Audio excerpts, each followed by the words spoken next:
¿Cómo están? Buenas noches. ¿Ya están listos? Sí, doctora. Podemos arrancar entonces. Em, este tema está inmerso en el tema de obesidad. Están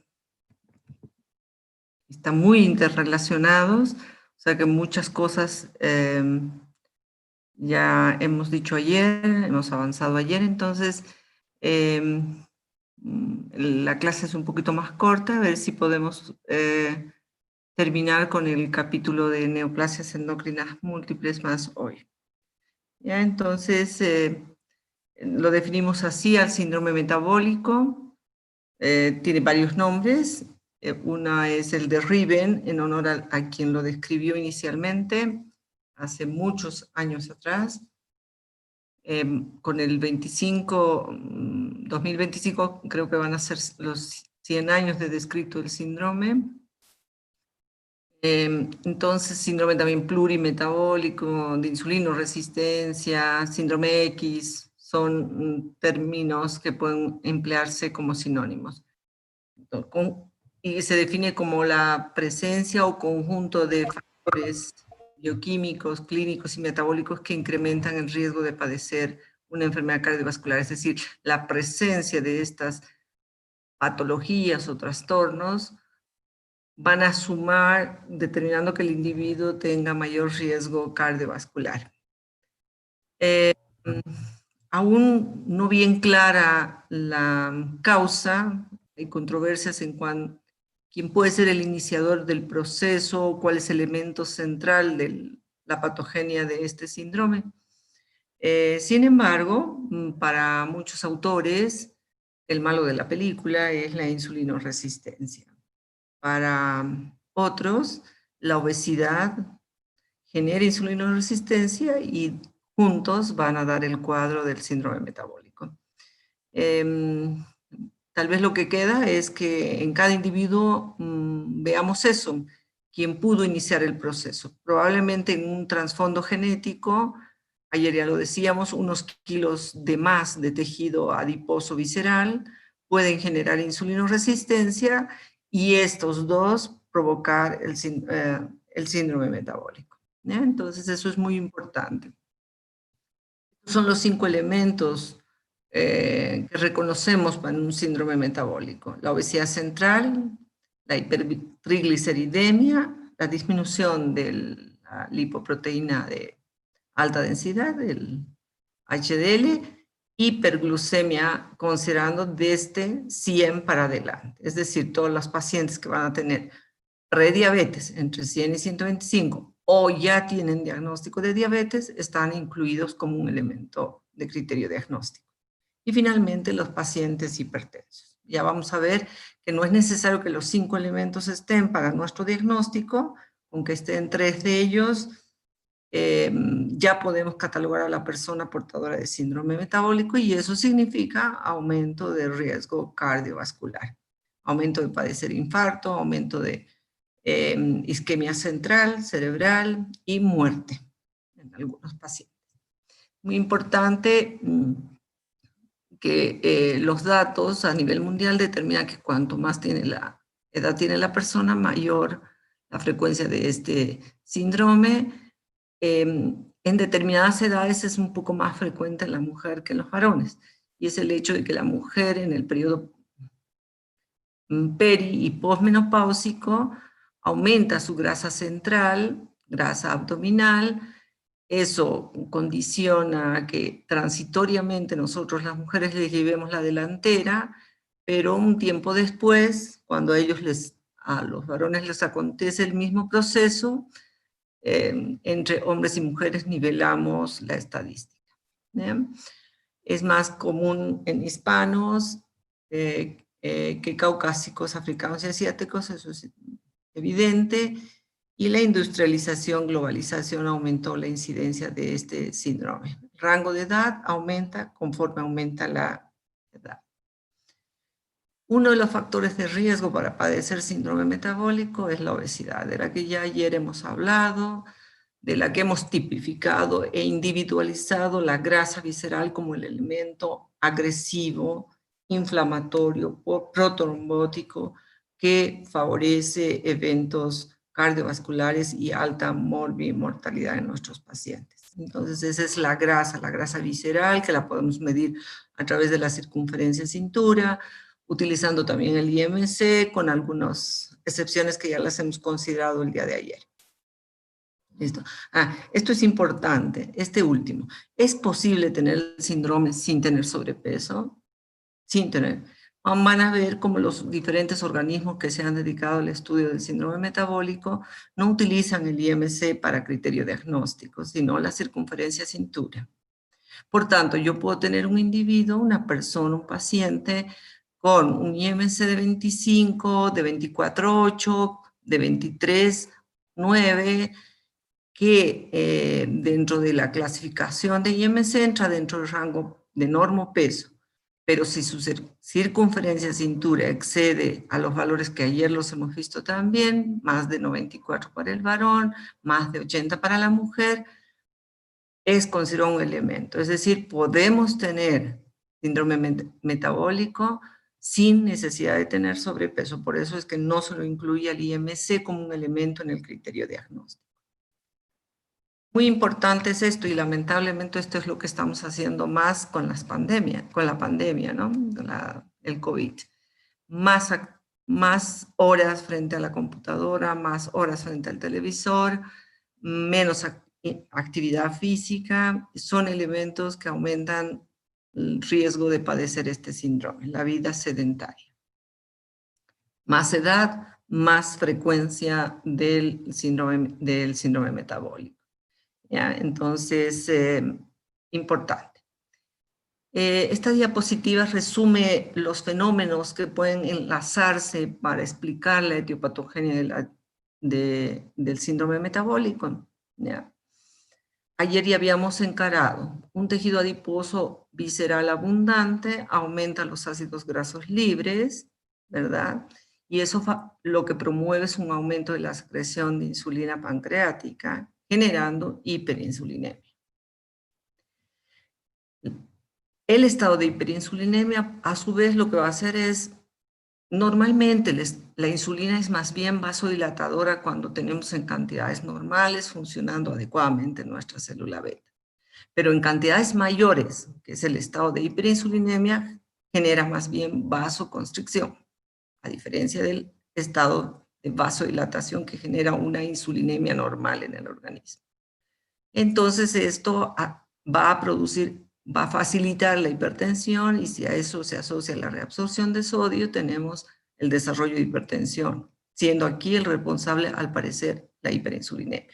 Pero si yo voy más atrás, tengo el ácido graso, el tejido adiposo aumentado, aumento de ácidos grasos, hiperinsulinemia. Entonces ahí está el cuestionamiento de quién es el iniciador del proceso. ¿Es más tejido adiposo, hiperinsulinemia y el resto de la cascada de acontecimientos? O al revés, yo tengo una persona con condición genética para alterar el funcionamiento de la célula beta y generar hiperinsulinemia, y eso genera insulinoresistencia, o sea, producto de la insulinoresistencia, y eso inicia la cascada. Yo creo que en cada paciente hay que individualizar esas situaciones. Y lamentablemente, como no acompañamos con estudios genéticos, si no hacemos evaluaciones clínicas con elementos, nos quedamos siempre con el cuestionamiento: ¿quién fue el que inició? La condición genética, un poco más de tejido adiposo de lo normal, ¿quién fue el que inició? Entonces, estos ácidos grasos libres, ayer ya habíamos en un cuadro y lo vamos a repasar en un próximo cuadro, causan un efecto, hemos visto, proinflamatorio, es decir, más tejido adiposo hipertrofiado, agrandado, libera interleuquinas, factor de necrosis tumoral alfa, todos estos factores que van a generar proceso inflamatorio. Por otro lado, también alteran el activador del plasminógeno, causando un estado protrombótico. Entonces, tenemos la proteína C reactiva para evidenciar este proceso inflamatorio. Entonces, esto teórico lo vamos a poner en esta diapositiva más gráfica. Otra vez, la obesidad abdominal parece ser el iniciador. Esta genera resistencia insulínica. Eso se traduce en hiperinsulinemia. Hiperinsulinemia, vasoconstricción, retención de sodio, hipertensión arterial. Hiperinsulinemia que luego genera el agotamiento de la célula beta y desarrolla diabetes, ¿verdad? Disfunción endotelial a través de todos los procesos protrombóticos y proinflamatorios. Dislipidemias con con aumento de triglicéridos bajo HDL, LDL elevado. Y asociado otras entidades a la hiperinsulinemia como el síndrome de ovario poliquístico, esteatosis hepática no alcohólica, el NASH. Todo es importante. Entonces, toda esta cadena de eventos probablemente tengan un trasfondo genético ayudado, coadyuvado por factores ambientales que los tenemos identificados, ¿verdad? El sedentarismo, la mala alimentación son factores muy importantes para que se inicie este proceso. Ayer vimos este gráfico, es simplemente recordarles, tejido adiposo, lipólisis, liberación de ácidos grasos, impacto en el hígado produciendo aumento de la gluconeogénesis, aumenta la producción de glucosa, eso va a generar hiperinsulinemia, y a eso se suma la incapacidad de estos tejidos, músculo e hígado, de la utilización adecuada de la glucemia. Incapacidad de que esa insulina funcione en esos dos órganos vitales. Y como producto, ¿qué hace nuestro organismo? Envía más insulina y la hiperinsulinemia genera otra vez, ¿no? Diabetes, aterogénesis y todos estos eventos. Entonces, para mí, el rol que juega el tejido adiposo es fundamental. Sin embargo, ayer mismo comentábamos que hay individuos que con poco incremento de tejido adiposo, con poco incremento y probablemente con mucha genética, este extra pequeño de tejido adiposo visceral ya genera esta cascada de eventos en el organismo que conducen a este síndrome metabólico, temido síndrome metabólico, pues nuestros pacientes con este síndrome se pueden morir en el camino del tratamiento. ¿Qué elementos tenemos para distinguirlo clínicamente? ¿No? Clínicamente, la obesidad central. En muchos vemos lo que tiene esa fotografía, una acantosis nigricans, que es reflejo de la insulinoresistencia básicamente. Vamos a medir la circunferencia cintura o el aumento del tejido adiposo visceral por la circunferencia cintura. Podemos hacer el índice circunferencia-estatura para sensibilizar el método de evaluación de riesgo cardiometabólico. Ayer ya lo hemos visto. Entonces, ¿qué enfermedades coexisten en este síndrome metabólico? Las enfermedades cardiovasculares. Todo paciente con síndrome metabólico tiene de 1.5 a 3 veces más de tener eventos cardiovasculares. De 3 a 5 veces más el portador de un síndrome metabólico de tener diabetes tipo 2. ¿Ya? Y de tener hígado graso no alcohólico, o esteatosis hepática no alcohólica, está inducido básicamente por el acúmulo de triglicéridos en el hígado y el riesgo de padecer, de que esta esteatosis hepática no alcohólica conduzca a la fibrosis y al hepatocarcinoma con mayor frecuencia. El úrico es otro elemento importante que se suma por algunos organismos considerados como criterios menores, el ácido úrico, la hiperuricemia. Y otra vez la insulina es la causante de este estado. El síndrome de ovario poliquístico, 2 a 4 veces más de desarrollar. Yo ya les comenté ayer que casi un poquito más de la mitad de nuestras pacientes jóvenes portadoras de ovario poliquístico tienen insulinoresistencia. y la apnea obstructiva del sueño, que trae muchos cuadros clínicos, sobre todo de cefalea, de malestar, de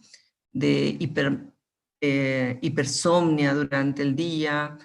Entonces hay que considerar todas estas patologías asociadas. Para el diagnóstico de un síndrome metabólico tenemos que tener la historia clínica adecuada, ¿no? Con todos los antecedentes, las patologías, desde cuándo tenemos diagnóstico, por ejemplo, si se trata de una persona con diabetes, hoy diabetes 2, pero desde cuándo está con prediabetes, y cuándo ya en ese individuo se constató estado de insulinoresistencia, porque también podemos constatar insulinoresistencia en una paciente muchos años antes del diagnóstico de diabetes, aún con normoglucemia. Y nosotros decimos, ahí empezó la enfermedad, ahí empezó. Si yo tengo una paciente que tiene 38 años, que se aumentó más de 20 kilos durante el curso de los 2 últimos embarazos, tiene madre con diabetes, tiene IMC de 29,9, tiene circunferencia de cintura de 90, ¿verdad? Pero todavía tiene normoglucemia. Esta es una paciente de alto riesgo para desarrollo de diabetes y de síndrome metabólico. A este paciente yo tengo, aún si hoy es su glicemia normal, tengo que hacerle una evaluación a través de diferentes métodos, el OMA o la prueba que hacemos de carga para la insulina, para evidenciar si mi paciente ya está con un estado de hiperinsulinemia por efecto de su insulinoresistencia, a pesar de que esté con normoglucemia. Entonces, muy importante eso en esta evaluación. Medir la circunferencia cintura, sacar el IMC, aunque no lo vamos a aplicar para el diagnóstico del síndrome metabólico, la presión arterial, los lípidos, las transaminasas para evaluar su funcionalidad hepática, muy importante, proteína C para evaluar su proceso inflamatorio, fibrinógeno, ácido úrico, microalbuminuria y transaminasa. Estos son los laboratorios básicos que le hacemos a todo paciente portador de síndrome sospechado de que reúne elementos para un síndrome metabólico. A esto me refería cuando les decía que existen criterios para diagnosticar. Diferentes organismos estudian el síndrome metabólico porque en él encuentran un paciente susceptible con alta probabilidad de morbimortalidad por eventos cardiovasculares. Entonces varios organismos se han dedicado. Si ven en conjunto la diapositiva, tienen pocas diferencias. Tienen una diferencia básica que es la medida de la circunferencia cintura. Ustedes vean que coinciden en todos los elementos. Y hoy todavía hay un último consenso que exactamente toma en cuenta todos los parámetros, ¿ya? Entonces, el ATP, que es el organismo que estudia el colesterol y otro que estudia las enfermedades del corazón, y la IDF, que es la Federación Internacional de Diabetes, coinciden con todos los elementos. Con la única salvedad es que para la IDF, el elemento central es la obesidad. Y la IDF toma en cuenta parámetros desde el riesgo moderado. Ayer hablábamos que todo hombre menor de 90 centímetros de circunferencia centímetro, su riesgo es bajo. Pero a partir de 90 a 102, riesgo moderado, y más de 102, riesgo alto. La IDF toma desde el riesgo moderado. Y si se fijan a su izquierda, los otros dos organismos toman el riesgo alto. El riesgo alto, a partir del riesgo alto. Esa es la única diferencia. La IDF dice, para él es importante, el elemento principal es la circunferencia de cintura, el acúmulo de tejido adiposo visceral. Y ese más dos, los otros dos elementos de esta lista, harían diagnóstico de síndrome metabólico. En cambio, los otros dos organismos dicen, son 3 de estos criterios necesitamos para el diagnóstico. 3. Parten todos como circunferencia cintura con aumento de la grasa visceral, como reflejo del aumento de la grasa visceral, lo que nos hace pensar que todos asumen que el tejido visceral puede ser el elemento aumentado en volumen, el tejido graso visceral aumentado en volumen puede ser el elemento desencadenante de este síndrome. ¿Ya? Y después los otros elementos, si se fijan, todos son iguales. Triglicéridos, todos comparten. Ojo, si encuentran un paciente que está recibiendo tratamiento nutricional y farmacológico para triglicéridos y hoy día en su evaluación tiene 80 de triglicéridos, eso no lo exenta de este parámetro. ¿Por qué? Porque está siendo tratado farmacológicamente. ¿Ya? Entonces, por eso dice mayor a 150 o con tratamiento médico para hipertrigliceridemia. ¿Ya? Entonces, cuidado que esté incluido, no, este paciente tiene 110, pero está recibiendo un fibrato. Está en tratamiento para hipertrigliceridemia, o sea que debe ser considerado elemento presente. HDL, todos coinciden con las cifras. Si el varón tiene menos de 50 miligramos por decilitro, o si la mujer menos de 50, es un factor de riesgo. Tensión arterial, el elemento igual, toditos coinciden, pero también les ponen un aditivo, dice. Si ustedes encuentran a su paciente hoy día con presión de 130, 78, pero está recibiendo losartán, no digan que no tiene hipertensión tratada, o sea que está con uno de los elementos de criterios diagnósticos. Y glucemia.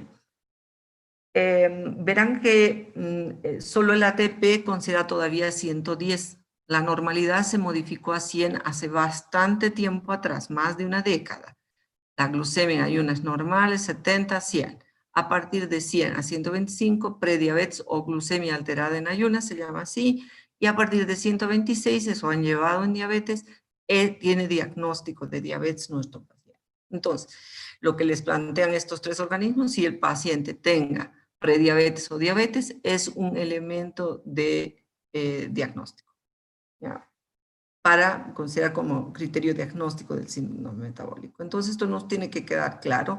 Y la otra cosa que siempre les recalco a sus compañeros en la práctica es que uno tiene también que adoptar una postura. Mi postura personal es IDF, porque llego un poco más temprano, con menos grasa, ¿ya? Y uno adoptando la postura que quieren, defiende su postura y listo, nada más. Yo uso los criterios de la ATP y considero y listo, ya está. Eso no nos cerramos a que cada uno defienda su postura. El tratamiento, una vez más, es también otra vez multidisciplinario, pero acá tenemos que ser más agresivos. Estamos ante un síndrome que reúne patologías que aumentan mi comorbilidad, que aumentan mi posibilidad no solo de enfermedad, sino muerte. Por tanto, debo tomar todos los recaudos el momento en que estoy planteando al paciente. Mire, señor o señora, usted tiene el diagnóstico, junta usted varias patologías y esto se llama síndrome metabólico y esto aumenta su riesgo de enfermedad del corazón, le podemos decir, usar esos términos para el paciente, de poder tener un infarto, poder tener un problema en el cerebro de embolia. Así podemos utilizar esos términos para explicar a nuestro paciente, explicarle el riesgo que corre, ¿ya? Es muy importante. El tratamiento no farmacológico está encarado lo mismo que para el paciente con sobrepeso u obesidad. Aquí en la dieta hay que incluir una dieta hiposódica y otra advertencia cuando vayamos a hacer que nuestros pacientes inicien un proceso de adiestramiento físico o reeducación física, porque vivieron 10, 15 años sin hacer ejercicios. No vayamos a todo paciente que le estamos diagnosticando síndrome metabólico, no le vayamos a decir vaya a correr, vaya a trotar la laguna, ¿verdad? Porque ahí se nos puede morir si no hemos tomado los recaudos respectivos, ¿no? De decir, vamos a hacer una evaluación cardiovascular completa, y si no encontramos algo, incluso una prueba de esfuerzo y un registro electrocardiográfico bajo esfuerzo, para que veamos si usted va a responder correctamente al esfuerzo físico y no se vaya a precipitar un evento cardiovascular, más bien con el ejercicio físico. Entonces es muy importante, si el paciente fuma, que deje de fumar, y eso es, si bebe alcohol, que deje, sobre todo en pacientes con hipertrigliceridemia, tienen que dejar el alcohol. Ayer también ya hemos conversado de esto. Todo paciente con síndrome metabólico, nosotros tenemos que cubrir todas las patologías. Y si de aquí a 3 o 6 meses las cosas mejoran con la reducción de peso, con el cambio de estilo de vida, vamos a ir retirando poco a poco los medicamentos, probablemente de dosis mayores a dosis menores, y si es necesario retirar uno de los fármacos, porque se normalizó la presión arterial, porque la glucemia está mucho mejor. Entonces, eso veremos en el curso del tratamiento de nuestro paciente. También hemos considerado que la cirugía bariátrica es una alternativa en el tratamiento. Sí, es una alternativa. Ya hemos visto obesidades de segundo y tercer grado, y solo las de obesidad de primer grado en personas cuyas comorbilidades como estas, en este caso el síndrome metabólico, pongan en riesgo la vida de estos pacientes. Entonces, es muy importante que tomemos en conjunto todo el tratamiento. Ahí está el tratamiento. Ayer ya hemos visto alternativas quirúrgicas, también hemos visto indicaciones y contraindicaciones de la cirugía bariátrica, y es eso. Esto es un complemento. Nos alcanza el tiempo perfectamente para que, si hay alguna pregunta, porque ahora vamos a salir del tema. Un ratito, por favor.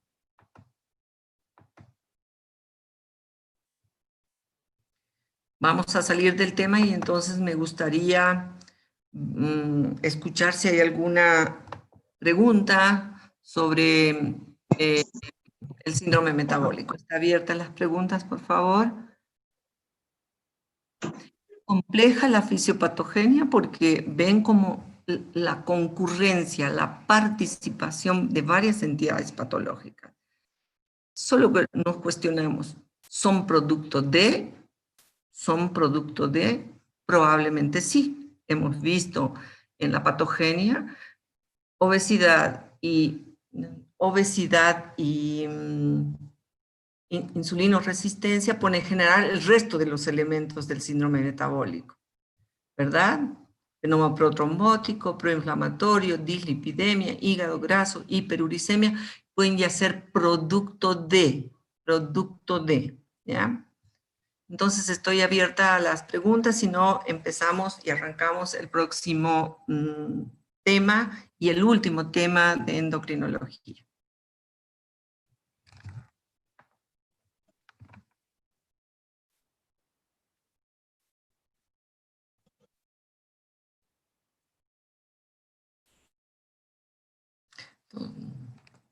Estamos cansados al final del día,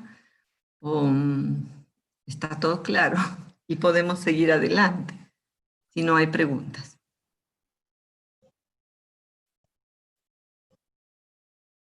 Creo que no hay preguntas. Vamos adelante entonces. Salimos de toda esta patología metabólica y vamos a poner en ejercicio lo que ya hemos avanzado. Hemos avanzado cáncer medular de tiroides. Hemos avanzado tumores hipoficiarios, tumores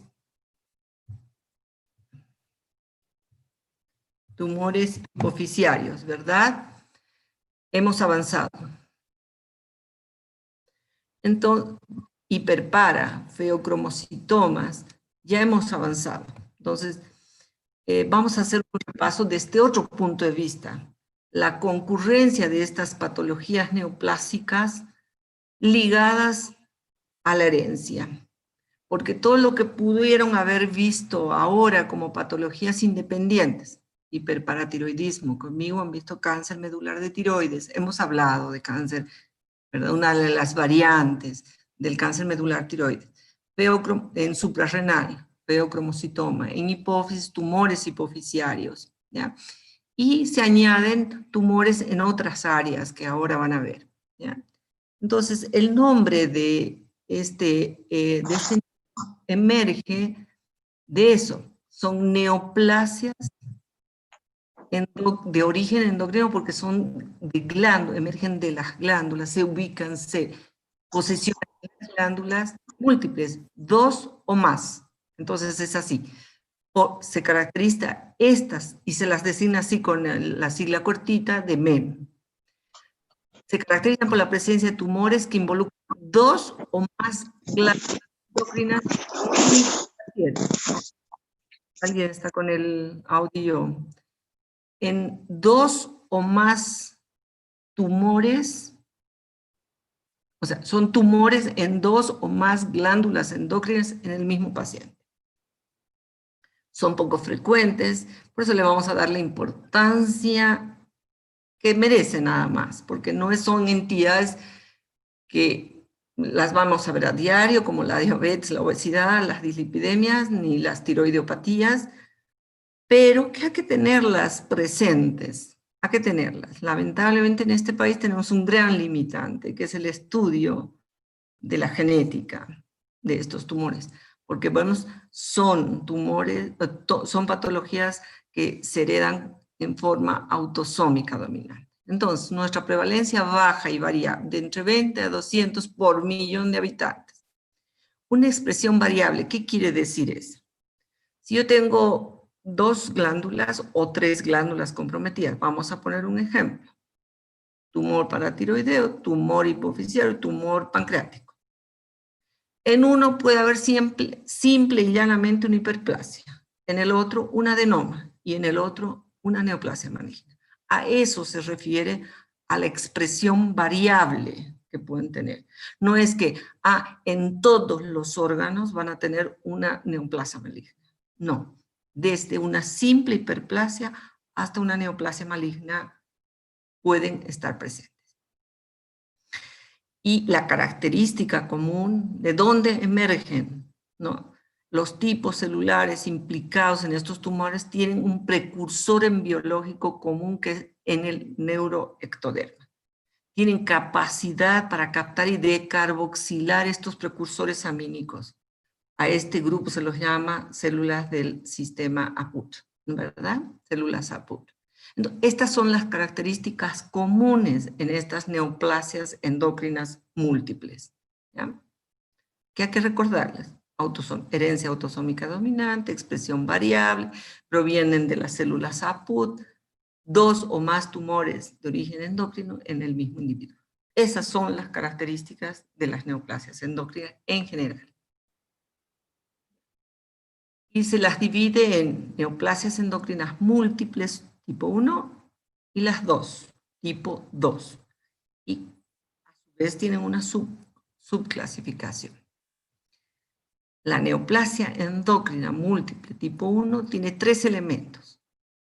Adenoma paratiroideo, adenoma hipofisiario y otros tumores asociados, menos frecuentes. Entonces, para recordar es paratiroides, pituitario o hipófisis, y la mayoría son pancreáticos, lipomas en este área. Entonces había un memo técnico para acordarnos, PPP. Las últimas literaturas han demostrado que este grupo ha variado en su presentación, sobre todo en el grupo de otros tumores.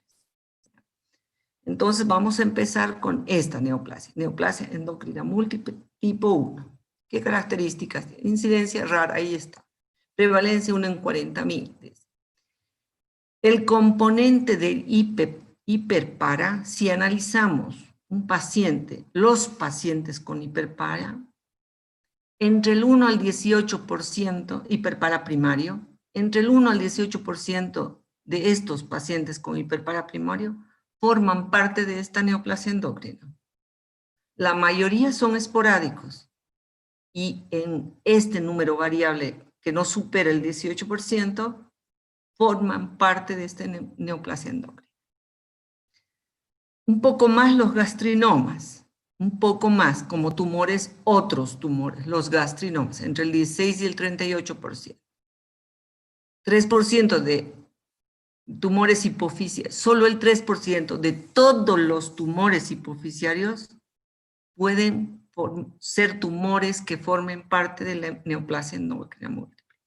La edad de expresión variable. Generalmente, pero es edad más temprana si comparo con, por ejemplo, el hiperparatiroidismo primario, que no forma parte de la neoplasia endocrina. Si comparo con el tumores hipoficiarios, generalmente son diagnosticados a edades más tempranas que esos, que no son parte de las neoplasias endocrinas múltiples. ¿Se entendió eso? Vamos adelante. Entonces, ahí están algunos elementos, muy sintéticamente: herencia autosómica dominante, ¿no? El 8 al 14 los esporádicos, el 10% son mutaciones nuevas, no tenemos atrás nada de antecedentes evidenciables en la familia. Este hecho que su mortalidad no es tan elevada, a 50 años, 50% de los pacientes han fallecido, tal vez han fallecido ya por viejitos, ¿verdad? Entonces, no es que tienen una alta mortalidad estos pacientes. El defecto está en el cromosoma 11, brazo largo, el codón 13. Esta área expresa la menina, que esta es la proteína que regula la transcripción, la estabilidad genómica, la división celular y proliferación. De ahí es que su alteración se expresa en la presencia de los tumores. Entonces, estas son las características globales de este grupo. Otra vez lo mismo, autosómico dominante, esto ya debíamos obviar. También simplemente para información se han descrito en el menú 1 más de 4.000 mutaciones en la literatura. Vamos, con variantes diferentes. Vamos a analizar sintéticamente cada uno de los elementos de la neoplasia endocrina múltiple. Hiperparatiroidismo primario, el más frecuente de las neoplasias de este síndrome, de la neoplasia endocrina múltiple. Hipercalcemia asintomática, puede manifestar. Sabemos que la hiperparia con nefrolitiasis, osteitis fibrosas, osteoporosis, ¿verdad? O síntomas gástricos, muchos tienen molestias por la hipercalcemia con síntomas gástricos, o algunos incluso hipertensión arterial, ¿verdad? En el laboratorio que vamos a encontrar calcio y PTH aumentada. La historia familiar es muy importante. Si alguien dice, mi papá también tuvo lo mismo, sospechen que no se trata de hiperparas esporádicos, sino deberíamos hacer estudios genéticos para ver si no se trata de estas neoplasias. ¿Ya? El tratamiento, igual que la hiperparatiroidismo primario esporádico, lo mismo.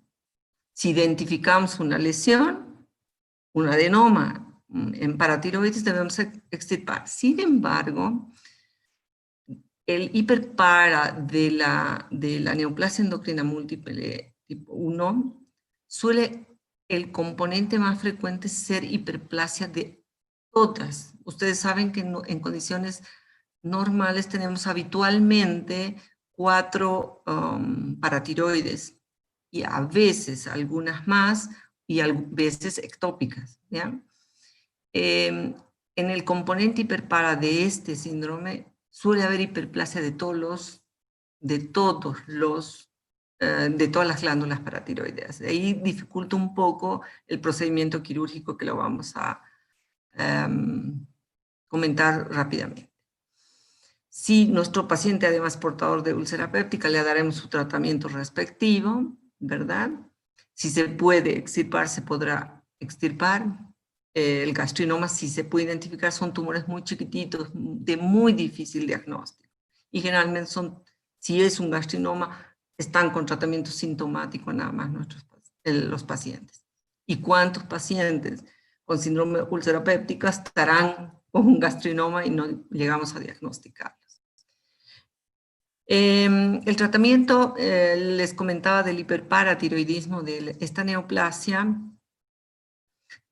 como es una hiperplasia de las 4 habitualmente, se plantea la exéresis de todas, o si alguna hay una ectópica más, con insertar una de ellas, porque si no, después del acto quirúrgico de extirpación de todas, nuestro gran otro problema va a ser la hipocalcemia, todo lo contrario de la patología.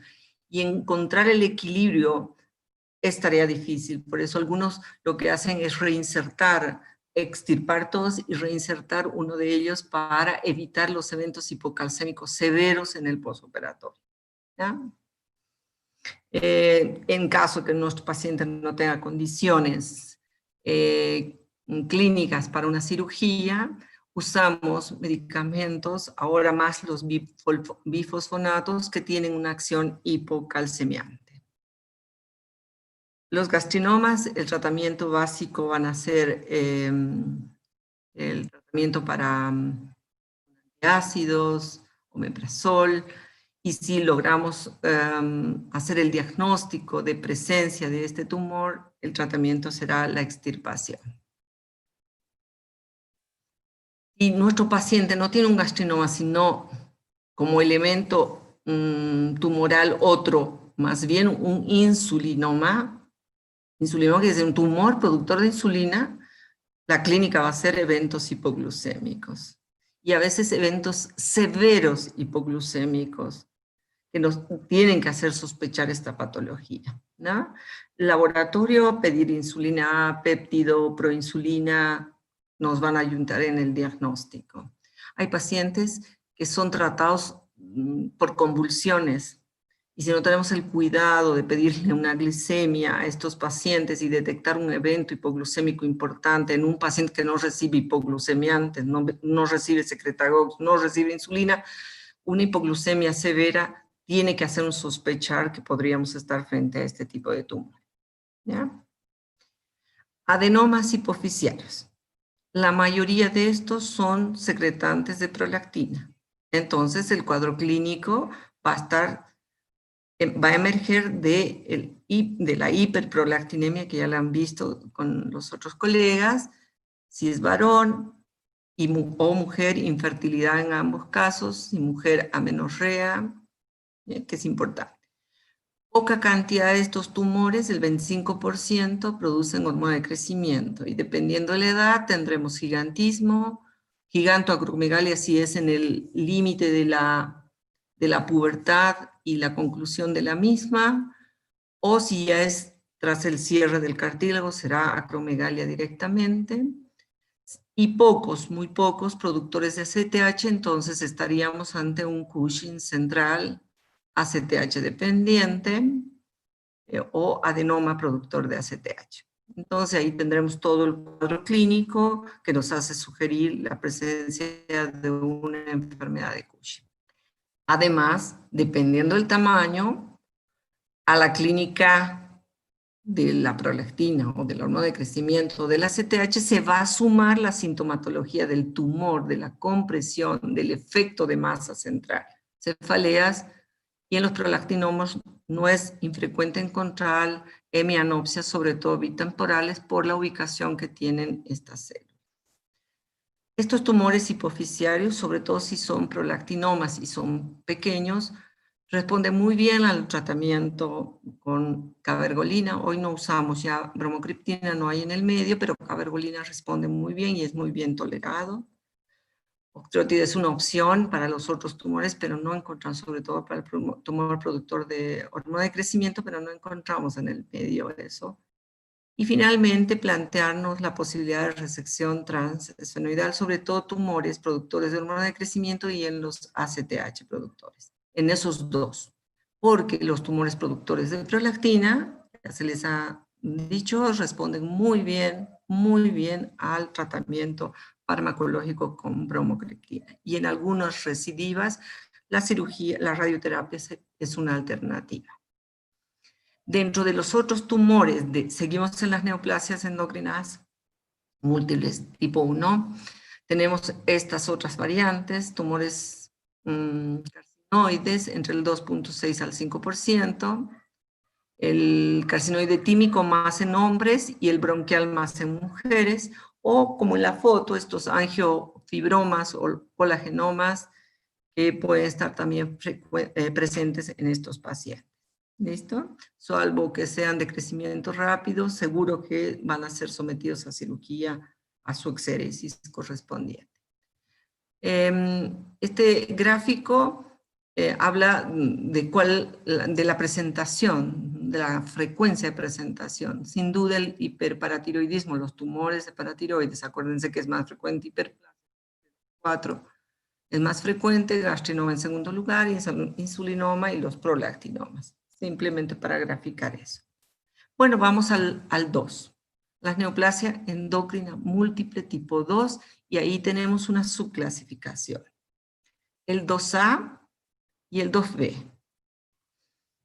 Para que podamos recordar y que no se nos dificulte, en el 2A y en el 2B hay dos elementos en común. Fíjense, carcinoma medular de tiroides, en ambos, el más frecuente de ambas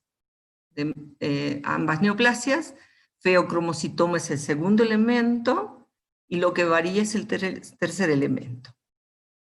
El adenoma paratiroideo en 2A, y otras anormalidades que vamos a ver, que son neuromas mucosos o hábitos marfanoides, que ahorita vamos a revisar eso. Entonces, esto resume lo que queremos hacer, que nos quede 2A, cárcel medular, en el 2B lo mismo, feocromocitoma en ambos, y en uno, en el 2A, adenoma paratiroideo, y en el otro, otras anormalidades que ahora las vemos. Entonces, también de carácter autosómico dominante, aquí está identificado el proto-oncogen red, por eso estas familias habría que determinarles a todas, cuando hay un elemento de sospecha de esta neoplasia, a toda la familia habría que hacerla, ¿no? Donde se ubica en el cromosoma 10, brazo largo con 11,2, receptor del tirosina quinasa. Eso es lo que tenemos que acordarnos. Si podemos acordarnos, esos son los elementos más importantes. En el 2A también hay variantes, para que estemos simplemente informados. Creo que no corresponde memorizar estas cosas. Lo grueso acabamos de verlo. Hemos hablado de carcinoma medular de tiroides y hemos hablado de dos variantes, la esporádica cuando hemos hecho la clase de tiroides y la que pertenece a la neoplasia endocrina múltiple. Y como vemos, a la 2A y a la 2B, en ambos es el elemento más frecuente. Lamentablemente es un tumor agresivo. Hay que hacer un diagnóstico temprano. Incluso cuando les hablé de carcinoma medular de tiroides, lo ideal es operarles, incluso en ausencia de tumor, si yo he identificado a la persona portador del proto-oncogen. Es decir, mi mamá se identificó, yo hija, todavía no tengo un tumor tiroideo evidenciable a través de la ecografía, puedo hacer pruebas funcionales con la calcitonina, porque acuérdense que este es tumor que emerge en las células parafoliculares, ¿verdad? Entonces, y que producen calcitonina. Pueden hacerme pruebas funcionales, también pueden estar todavía normales, pero el hecho que yo tenga el proto-oncogen presente da la autorización para que se considere una tiroidectomía profiláctica antes de la presencia de la enfermedad. Y eso da la posibilidad de una curación, llegar antes de tiempo. Sin duda podríamos ganar a la enfermedad, porque de los 3 elementos que tienen estos 2 neoplasias endocrinas, este es el tumor más agresivo, rápidamente metastatiza, sobre todo si el diagnóstico ha sido tardío. Y a diferencia del esporádico, del medular esporádico, no asociado a la neoplasia, estas son personas más jóvenes, se diagnostican en edades más tempranas. ¿Ya? Eso hay que tomar en cuenta. También hay una serie de variantes que hay que considerarlas. Acuérdense los folículos, ahí está entre los folículos las células donde se asienta este tipo de tumor. ¿Ya? Una pieza quirúrgica. ¿Cómo procedemos? Tiroidectomía total. Si llegamos a tiempo, tiroidectomía total, eso va a permitirnos la curación. Acá incluso antes de la evidencia tumoral. ¿Va? para poder lograr la curación. Si el tumor ya se extendió, reducir a través de la cirugía la carga tumoral va a dar opción a disminuir la posibilidad de extensión más rápida. Y en muchos casos llegamos tarde, entonces el tratamiento va a ser paliativo, la tiroidectomía paliativa. La radioterapia paliativa son malos respondedores también a quimioterapia. Y la radioterapia hace muy poco en ellos. Por eso es que el diagnóstico tiene que ser temprano. Decíamos en el MEN2A teníamos feocromocitoma, en el 2B también feocromocitoma. Si mi paciente se le diagnosticó las dos cosas simultáneas, ustedes deben plantear la cirugía primero del feocromocitoma. Lamentablemente, este produce inestabilidad hemodinámica y en la inducción anestésica trae muchos inconvenientes, por eso hay que preparar a sus pacientes. Entonces, si simultáneamente hemos hecho diagnóstico de estas dos áreas, primero suprarrenales, paciente estable, y luego iremos a la tiroides para la resección correspondiente. Una vez que hemos retirado la glándula tiroideas, le reponemos, porque estamos generando un hipotiroidismo por ausencia de la glándula. No necesitamos, como en el cáncer papilar y el folicular, inhibir, porque estos no dependen de la TSH. Entonces no necesitamos frenar dándole dosis un poco suprafisiológicas. ¿Y cómo vamos a monitorizar en el futuro a este paciente? A través de la dosificación de calcitonina o el antígeno carcinoma embrionario también nos sirve para hacer seguimiento posterior y buscar con ecografías regionales cervicales la presencia o desarrollo de adenopatías sospechosas en el área para el seguimiento en estos pacientes. El feocromocitoma también no es tan frecuente como el carcinoma medular de tiroides en estas dos neoplasias. Son mutaciones red en ambas situaciones, personas mucho más jóvenes, y hemos referido, si hay simultáneamente los dos tumores, primero feocromocitoma y luego el otro. La mitad de los pacientes portadores de neoplasia endocrina múltiple tipo 2 presentan feocromocitoma. La mayoría son bilaterales. Hay que dosificar en laboratorio las catecolaminas. El cuadro clínico es como episodios súbitos de crisis hipertensivas, acompañadas de cefalea importante del paciente, nos tiene que hacer sospechar esa patología. Todo joven con hipertensión descartado el compromiso renal, debemos sí o sí hacerle una dosificación de catecolaminas. Una vez diagnosticadas, adrenalectomía. Si es unilateral, si es bilateral, ¿verdad? Si es bilateral, solo para los pacientes con, por supuesto, que tengamos evidencia de tumor en ambos lados. Y unilateral. Recidivan con relativa frecuencia estos pacientes. Este componente, el grado de presentación va a depender de la mutación que están portando.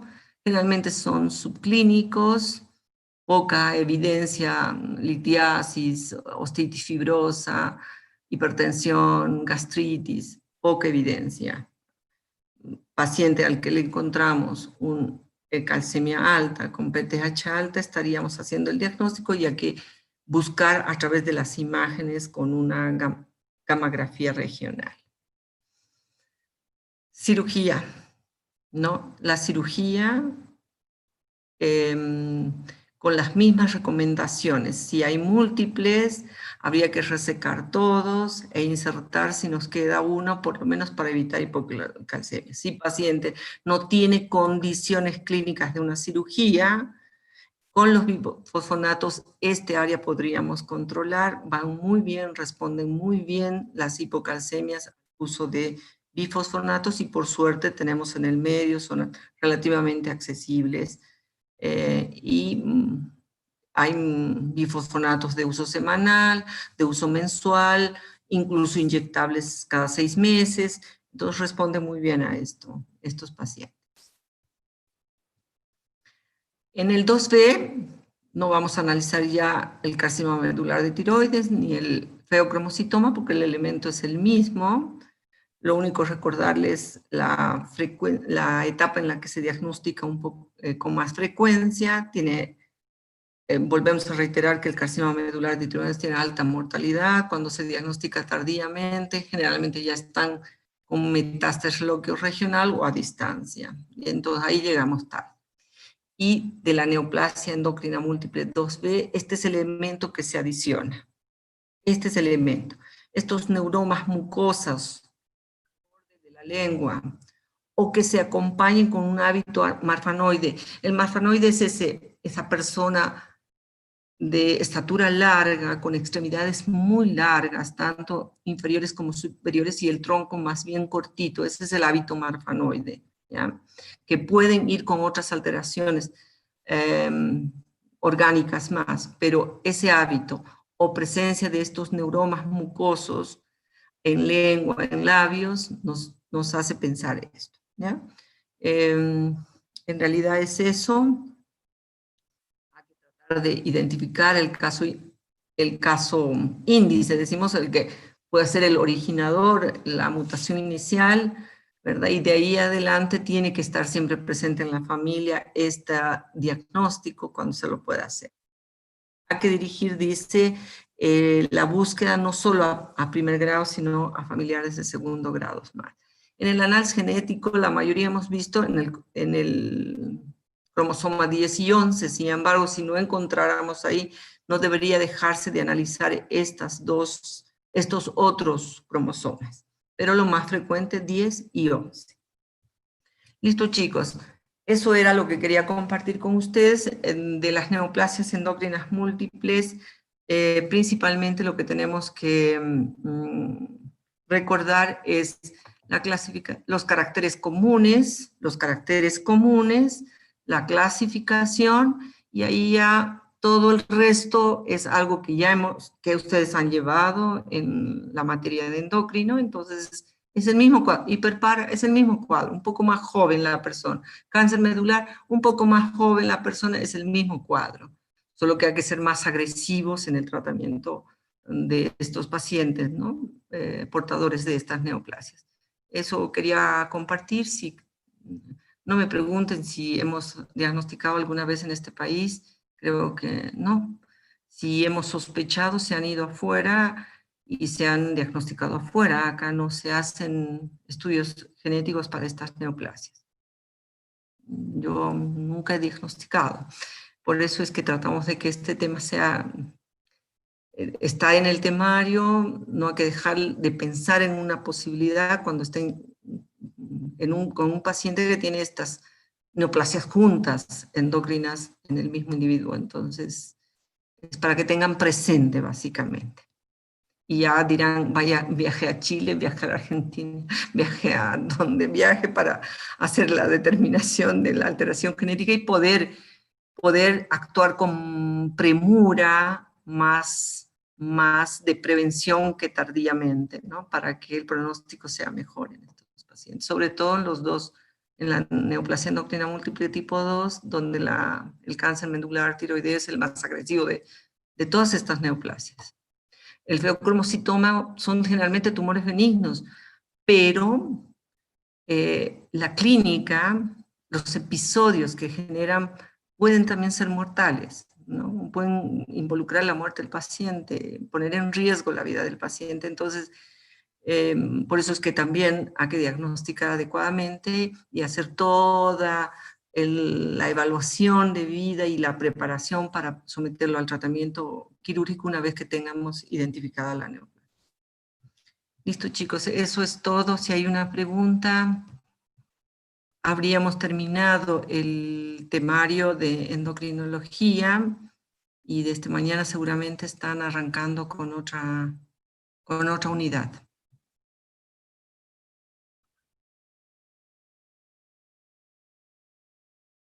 No hay ninguna pregunta, ¿todo bien?